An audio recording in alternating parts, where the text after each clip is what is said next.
કલેક્ટરના અધ્યક્ષસ્થાને આઈસીડીએસ શાખાની ડીએલએમઆરસી ત્રિમાસિક રિવ્યૂ બેઠક યોજવામાં આવી. દાહોદ જિલ્લા સેવા સદન ખાતે કલેક્ટર યોગેશ નિરગુડેના અધ્યક્ષસ્થાને આઈસીડીએસ શાખાની ડીએલએમઆરસી ત્રિમાસિક રિવ્યૂ બેઠક યોજવામાં આવી હતી.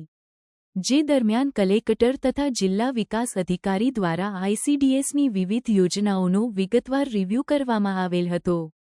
આંગણવાડી કેન્દ્રોમાં સામ-મેમ તેમજ સેવ અંડરવેટ બાળકોના 100% વજન ઊંચાઈ અને તેનું મોનિટરિંગ થાય તે માટે જરૂરી સૂચન કરવામાં આવ્યા હતા. પોષણ tracker, growth monitoring, take home ration, વજન, ઊંચાઈ, ક્રોસ ચેકિંગ, સક્ષમ આંગણવાડી કેન્દ્રો, સુપોષિત દાહોદ પ્રોજેક્ટ, આંગણવાડી બાંધકામના જમીન પ્રશ્નો, આંગણવાડીની ભૌતિક સુવિધાઓ, ગ્રેચ્યુએટી, આરોગ્ય વિભાગ સાથે પરામર્શ કરવામાં આવ્યું હતું. આ દરમિયાન બાળકોનું હેલ્થ ચેકઅપ, બિનપરંપરાગત પદ્ધતિથી થનાર આંગણવાડી બાંધકામ, પૂર્વ પ્રાથમિક શિક્ષણ લગત વિડિયો, વીજ કનેક્શન તેમજ આંગણવાડી બાંધકામનો રિવ્યૂ કરવામાં આવ્યો હતો.